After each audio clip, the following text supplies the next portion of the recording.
Hello.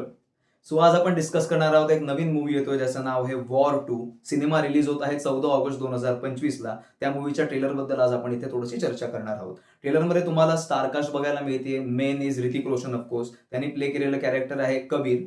Kabir जो already war first जो part आला 2019 मधला सोल्जर, त्याच सोल्जरचा आता पुढे तुम्हाला in continuation with the character story पुढे गेलेली बघायला मिळते. फक्त इथे एक आता इश्यू असा झालेला दिसतोय, that soldier is now completely against India. He is playing an antagonist. त्याच्या मागची कारणं काय आपल्याला मूवी बघितल्यानंतर नक्कीच कळेल. पण त्याला तोडीस तोड, त्याला सामोरं जाणारा एक कुठला तरी सिरफिरा असा जो माणूस कुठला पाहिजे तर तो त्यांना मिळतो. एक विक्रम म्हणून officer. He is again another soldier. Character is played by junior NTR. आणि स्टारकास्टमध्ये कियारा अडवाणी सुद्धा तुम्हाला बघायला मिळेल. ट्रेलरमध्ये ऑफकोर्स तिला काही जास्त स्कोप दाखवलेला दिसत नाहीये. मूवीमध्ये आय एम डाऊटिंग की तिला नेमकं काम किती असेल. Seems like a male dominated film here also. या दोन्ही केसेसमध्ये तुम्ही जर बघाल फर्स्ट वॉर आणि सेकंड वॉर सेम थीम मध्येच दोन्ही गोष्टी जात आहेत. तिकडे देखील तुम्हाला टायगर श्रॉफ आणि ऋतिक रोशन.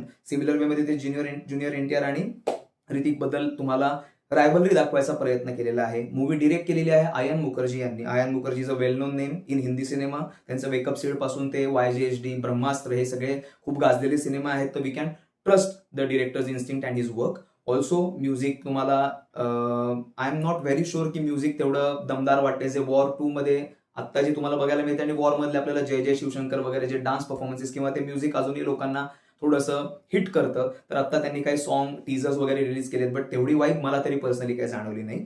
बाकी ट्रेलरमध्ये एक गोष्ट जी दिसते ती सगळीकडे नुसती मारामारी आहे. जोर जोरात इकडे तिकडे काहीतरी ब्लास्टिंग होत आहेत किंवा प्रत्येक ठिकाणी तुम्हाला कार रेसेसचे काही सीन्स पण बघायला मिळतात. पण कार रेसेस बाबतीत सांगायचं झालं तर मला थोडंसं आपण ऍस्फाल्ट 8 वगैरे ज्या व्हिडिओ गेम्स खेळतो त्या दर्जाचं VFX वापरलेलं बघायला मिळतंय. मूवीचं बजेट 400 कोटी, तर बजेट कॉम्प्रोमाइज केले असं वाटत नाही. बट थोडीशी ती आपली बऱ्याच वेळाची ओरड होते की कळतंय की ग्रीन स्क्रीनवरती चालू आहे. हा थोडासा एक मला त्याच्यामध्ये इश्यू वाटला. बाकी मूवी बाबतीत एक्साइटमेंट क्रिएट करण्याचा, हाईप क्रिएट करण्याचा भरपूर प्रयत्न सगळीकडे जोरदार प्रमोशन्सने चाललंय. कालच त्यांनी प्री रिलीज इव्हेंट पण एक ठेवला होता. त्याचबरोबर मूवीचं बजेट जे 400 कोटी आहे ते रिकव्हर करण्यासाठी त्यांनी ऑलरेडी मूवी वेगवेगळ्या फॉर्मॅट्समध्ये रिलीज केलेला आहे. तर बेसिक आपले फॉर्मॅट्स आहेतच, पण त्याच्यामध्ये IMAX सुद्धा त्यांनी स्वतःकडे आता खेचलेला आहे. तर IMAX release will be a big thing adding to the movie's collection it seems. Also advance booking सुद्धा सुरू झालेले आहेत. बाकी मूवीला जाण्यासाठी तुम्ही तयार आहात नाही, तुमचं मत काय? ट्रेलर बघितल्यानंतर तुम्हाला आर यू स्टील एक्सपेक्टिंग की वॉर पहिला जसा गाजला तसा या मूवीमध्ये तेवढा स्पार्क दिसतोय की नाही? तर हे तुमचे सगळे ओपिनियन्स मला कमेंट सेक्शनमध्ये नक्कीच बघायला आवडतील. मूवीचा टोटल रनिंग टाइम आहे 173 मिनिट्स. ऑलमोस्ट 3 आवर्सची मूवी आहे.